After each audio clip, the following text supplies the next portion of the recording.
आप सभी का आज के इस ई व्याख्यान में हार्दिक स्वागत व अभिनंदन है। आज के हमारे ई व्याख्यान का जो अध्ययन विषय है वह है भारतीय चित्रकला के षडंग भाव। व्याख्यान श्रृंखला की इस कड़ी में आज हम भारतीय चित्रकला के षडंग विषय के अंतर्गत भाव तत्व की भाव जो अंग है षडंग का उसकी व्याख्या और अध्ययन और अनुशीलन करेंगे। भाव भाव शब्द का अर्थ है विचार, राग, बुद्धि, चित्त, वृत्ति, तरंग, आकृति की भाव भंगिमा, स्वभाव, मनोभाव आदि। चित्त अथवा मन में किसी भी प्रकार का विकार होना भाव कहलाता है। जब तक मानव हृदय में किसी विचार का जन्म होता है वह विचार ही भाव है। अब तक यह विचार एक अमूर्त अवस्था में रहता है। विचार स्वयमेव अमूर्त है। उस विचार से प्रेरित होकर के उद्वेलित होकर के एक कलाकार एक कलाकृति के निर्माण के लिए अग्रसर होता है। वह उस भाव को व्यक्त करने के लिए लालायित होता है।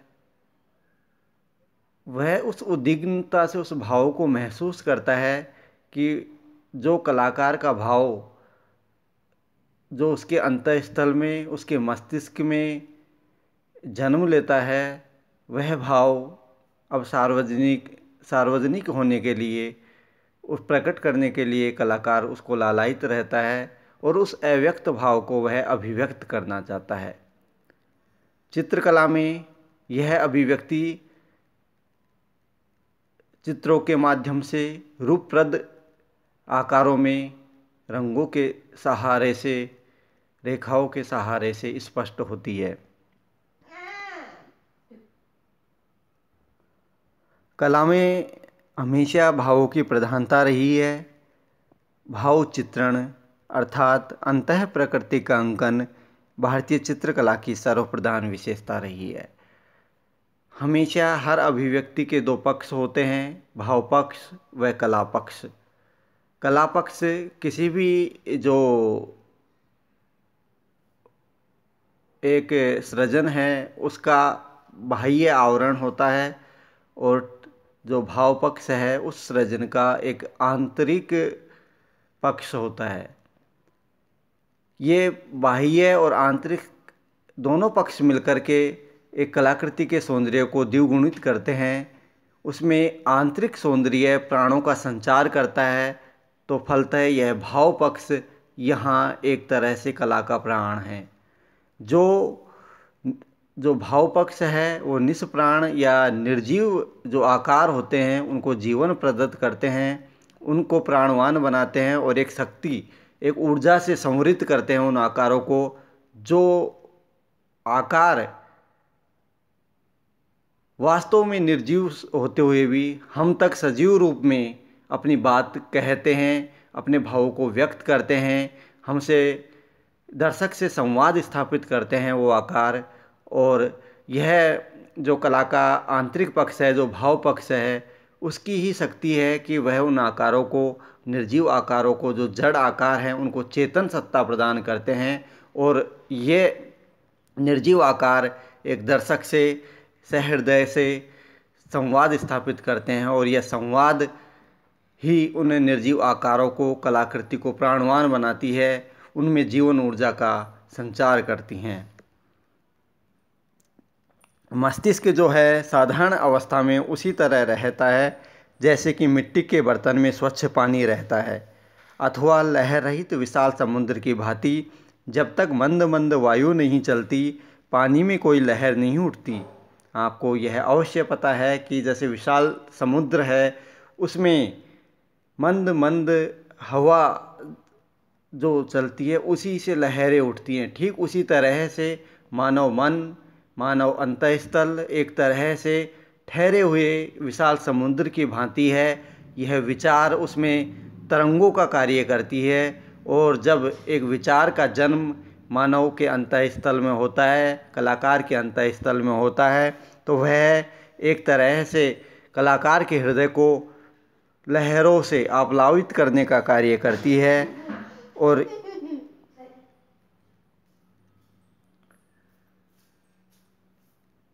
जब तक मंद मंद ठीक उसी तरह समुद्र में भी मंद मंद वायु जब चलती है तो वह एक तरह से लहरों को उठाने का कार्य करती है। यह भावना जो मानव मन में हलचल करती है, प्राणी के मन में प्रत्येक क्षण अपना स्थान रखती है, और यह भावना हमेशा हर पल मानव मन में निवास करती है। और यही भाव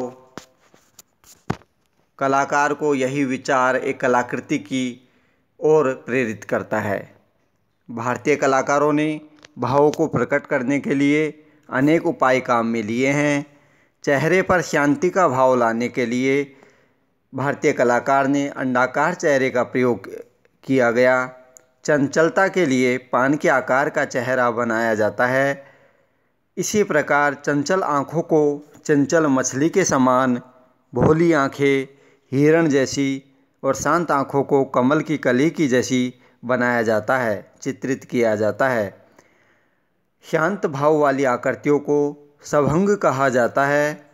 इस रूप में मानव आकृति सीधी खड़ी हुई होती है और किसी भी दिशा में झुकती नहीं है। जब हम आकृतियों को कोई कार्य करता हुआ दिखाते हैं तो कार्य के अनुसार तिरछा दिखाया जाता है। ऐसी आकृतियों को असभंग आकृति कहा जाता है। चंचलता दिखाने के लिए त्रिभंग या प्रभंग आकृति का प्रयोग कलाकार ने चित्रित किया है। जैसे मुरली वादक कृष्ण निरंतर गति दिखाने के लिए अपिभंग आकृति का प्रयोग भारतीय कलाकारों ने सर्वदा किया है, जैसे शिव तांडव या नटराज। बसंत ऋतु के आगमन पर अथवा रिमझिम बूंदों के पड़ने पर, हेमंत ऋतु के स्वच्छ आकाश में धूल उठने पर, शीत ऋतु में कपकपी आने पर मनुष्य के मन में दुख, शोक, प्रसन्नता आदि विभिन्न प्रकार के भाव उत्पन्न होते हैं। मनुष्य ही नहीं अपितु पशु पक्षी भी इस प्रकार के परिवर्तन का अनुभव करते हैं और उनके आचरण तथा कार्य में एक परिवर्तन दृष्टिगोचर होता है। चिड़िया गाने लगती हैं, तितलियाँ व भौरे मंडराने लगते हैं, शांत वातावरण में चहल पहल हो जाती है। अधिकतर समस्त प्रकृति भाव से प्रभावित होती है। भाव का कार्य प्रत्येक पग पग पर दिखाई देता है। बसंत ऋतु की फूल पत्तियों में, बढ़ती हुई हरियाली में, समुद्र की भयंकर लहरों में, झरने की जल की तरंगों में, उठने बैठने, पलकों के गिरने में, होठों के हिलने में, आंसुओं के पोंछने में भाव अपना रूप बदलता रहता है। भाव की व्यक्त करने के लिए अनेक युक्तियों का सहारा लेना पड़ता है। चित्रकार विशेष परेशानी में जिस भावना से प्रभावित होता है उसी को चित्र में प्रदर्शित करता है। कहने का आशय यह है कि कलाकार जिस भाव को जीता है उसी को अपनी कलाकृति के माध्यम से व्यक्त करने का प्रयास करता है। कला में भाव व कला पक्ष दोनों की समानता होती है, परंतु जहाँ भाव पक्ष प्रबल होता है, कला पक्ष स्वतः ही प्रबल हो जाता है। भारतीय चित्रकला भाव प्रधान है। जितना गंभीर भाव भारतीय चित्रकार प्रकट करने में सफल हुए, अन्य किसी देश के चित्रकार नहीं कर पाए। अजंता की गुफाएं भाव के क्षेत्र में अद्वितीय हैं। जो भाव है वह एक तरह से कलाकार की प्रेरणा है और कलाकार को कलाकृतियों के निर्माण के लिए प्रेरित करता रहता है। इस तरह से हम भारतीय चित्रकला के षडंग के भाव पक्ष को समझें और जानें, और आशा करते हैं कि आप इसको हृदयंगम करने में अवश्य समर्थ रहेंगे। धन्यवाद एवं आपका शुभ दिवस, मंगलमय दिन। धन्यवाद।